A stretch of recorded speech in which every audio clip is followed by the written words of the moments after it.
성공적인 교회 생활 방법.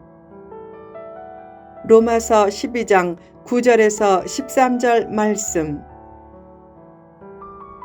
성공적인 교회 생활 방법. 가룟 유다는 예수님의 12 제자 중 출신과 학벌이 가장 좋았던 것으로 추정된다.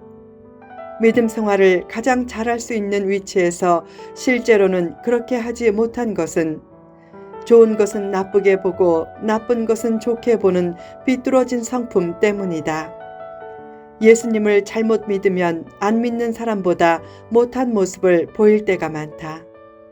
신학을 잘못 공부하면 신앙을 망친다. 교회 생활을 잘못하면 교회 밖의 사람보다 못하게 된다. 믿음으로 구원을 얻은 성도가 성공적인 교회 생활을 하려면 어떻게 해야 하는가? 1. 형제를 사랑하라. 사랑에는 거짓이 없다. 겉으로만 사랑하지 말고 진심으로 사랑하고, 말로만 사랑하지 말고 행동으로 사랑하라.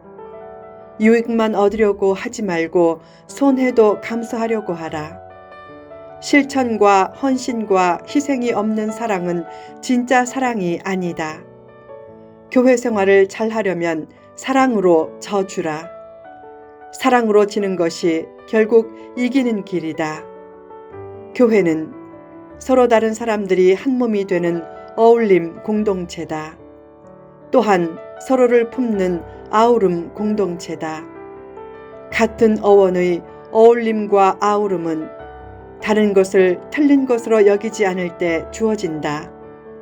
물론 틀린 것을 다른 것으로 오해하지 않는 거룩한 분별력은 전제되어야 한다. 교회가 너무 커져서 같은 세대만 어울리는 재미로 교회 생활을 하면 후대를 잃어버린다. 교회가 어르신 세대, 청장년 세대, 자녀 세대의 3대가 어울리는 의미 있는 가족 공동체가 될 때 신앙의 고향이 된다. 형제를 사랑하여 서로 우애하고 존경하기를 서로 먼저 하라. 하나님을 사랑한다면서 형제를 미워하는 것은 거짓말하는 것이다. 하나님 사랑과 형제 사랑은 같은 것이다. 형제를 미워하면 기도가 막힌다. 또한 존경하기를 서로 먼저 하라 라는 말씀은 구체적으로 먼저 인사하라 라는 말씀이다.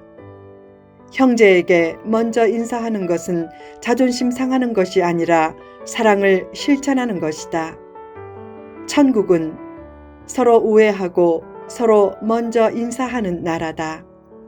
내 입장에 나를 세워보고 내 시각에 나를 조율해보는 것이 이 땅의 천국을 만드는 요체다. 누구에게나 자기 안에 형제를 살해하는 가인의 성품과 형제를 사랑하는 아벨의 성품이 함께 있다. 그런 상황에서 아벨의 성품을 선택해서 길러내라. 요한일서 3장 14절에 이런 말씀이 있다. 우리는 형제를 사랑함으로 사망에서 옮겨 생명으로 들어간 줄을 알거니와 사랑하지 아니하는 자는 사망에 머물러 있느니라. 형제 사랑은 영생의 중요한 징표란 뜻이다. 믿음의 중요한 실체 및 척도가 형제 사랑이다. 형제에 대한 공격성과 배타성이 배인 믿음은 참된 믿음이 아니다. 2. 열심히 주를 섬기라. 부지런하여 게으르지 말고 열심을 품고 주를 섬기라. 죄가 아닌 것 같지만 아주 심각한 죄가 바로 게으름이다. 이 세상의 어떤 자산보다 소중한 자산이 시간이다. 시간이 많은 것 같은 때 정신을 차리고 시간 낭비를 줄이고 땀을 흘리라. 시간을 낭비하는 것은 돈을 버리는 것과 같다. 1시간의 낭비는 10만 원짜리 수표를 버리는 것과 같다는 마음으로 시간을 중시할 때 성공적인 인생의 가능성이 커진다. 게으름과 함께 열심을 품지 않고 열정이 없는 것도 일종의 죄다. 열정을 가지라는 말은 늘 흥분 상태로 지내라는 뜻이나 말과 행동이 많으라는 뜻이 아니다. 침묵과 정지 속에도 열정이 있다. 매일 꾸준히 새벽 기도를 하고 기도 응답이 없는 것 같아도 꾸준히 예배와 기도의 자리를 지키는 모습은 조용한 것 같지만 대단한 열정이 내주된 모습이다.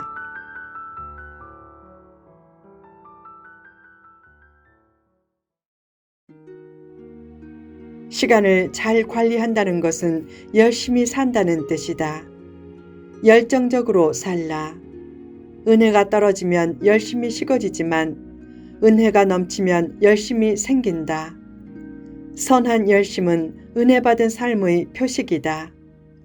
가만히 있는 것 같지만 꽃망울이 꽃으로 피기까지 꽃나무에게 보이지 않는 열심이 얼마나 있었겠는가. 삶이 힘겨워도 자기 자리에서 최선을 다하면 그 모습 자체도 아름답지만 축복의 문도 신비하게 열린다. 오늘 흘리는 최선의 땀은 내일 펼쳐질 최선의 길을 예비한다. 요한계시록 3장 16절을 보면 내가 이같이 미지근하여 뜨겁지도 아니하고 차지도 아니하니 내 입에서 너를 토하여 버리리라 라는 말씀이 있다. 마지막 시대의 가장 큰 특징은 열심히 식는 것이다. 열심히 식으면 가정과 교회도 냉랭해지고 개인의 성공적인 삶도 멀어진다. 어디서든지 자신이 해야 할 일이라면 열심을 내고 최선의 작품을 만들어내라. 3. 인내하고 기도하라. 어려움 중에도 내일의 소망을 품고 기쁨과 즐거움을 잃지 말라. 그런 삶을 위한 영적 밑받침이 되는 것이 바로 기도다. 기도에 늘 힘쓰면 어떤 어려움도 이겨낼 수 있다. 능력 있는 기도가 되게 하려면 가장 중요한 것 중의 하나가 끈질기게 기도하는 것이다. 기도가 응답되지 않는 것 같을 때도 기도를 포기하지 말라. 누가복음 18장을 보면 불의한 재판관도 과부가 계속 원한을 풀어달라고 요청하자 그 원한을 풀어주었다. 하물며 하나님께서 우리의 간절한 기도를 외면하시겠는가? 눈앞의 현상만 보고 쉽게 낙심하지 말라. 새벽 직전이 가장 어둡지만 잠시 후에는 찬란한 아침 햇빛이 떠오르듯이 때로 눈앞에 힘든 상황이 펼쳐져도 하나님의 뜻을 신뢰하고 기도하면서 기다리면 반드시 합력하여 선이 이루어질 것이다. 기도할 때 기다림은 필수적이다. 기다릴 줄 모르고 너무 앞서가지 말라. 쉽게 결정하지도 말고 쉽게 실망하거나 절망하지도 말라. 자신의 기다림보다 하나님의 기다림이 늘 크고 오래되었다는 사실을 기억하라. 예수님의 성육신은 오랜 기다림의 산물이었다. 기도 응답도 오랜 기다림이 필요할 때가 많다. 중요한 것은 조만간 그 기다림이 끝난다는 사실이다. 진실하게 기도하고 기다리는 시간은 결코 낭비가 아니다. 4. 선교와 구제에 힘쓰라. 오늘날 사람들이 가장 추구하는 신 아닌 신이 바로 물질이다. 예수님은 하나님과 재물을 겸하여 섬길 수 없다고 하셨다. 세상은 줄 생각보다 받을 생각을 많이 하지만 성도는 늘 받을 생각보다 줄 생각이나 드릴 생각을 많이 하라. 특히 하나님께 드릴 줄 아는 넉넉한 손이 되라. 하나님으로부터 받기만 원하던 손이 드리는 손으로 바뀌는 것처럼 복된 일은 없다. 하나님 앞에 인색한 손이 되지 말라. 더 나아가 이웃을 향해서도 손을 펴라. 하나님은 손을 펼 줄 아는 교회와 가정과 영혼을 축복하신다. 이 세상에 줄 것이 없는 사람은 한 사람도 없다. 다 손을 내밀어 서로의 손을 잡게 되면 하나님께서 그 잡은 손 가운데 크신 은총을 허락하실 것이다. 교회에 오래 다니면서도 축복과 능력의 체험이 부족한 것에 대해 어떤 사람들은 기도가 부족하거나 안수를 받지 않거나 은사를 체험하지 못해서 그런 줄만 안다. 큰 오해다. 대개 보면 선교와 구제를 외면해서 그렇다. 나눌 줄 모르는 사람에게 하나님이 좋은 것을 나눠주시겠는가? 왜 성공해야 하는가? 선교와 구제를 잘하기 위해서다.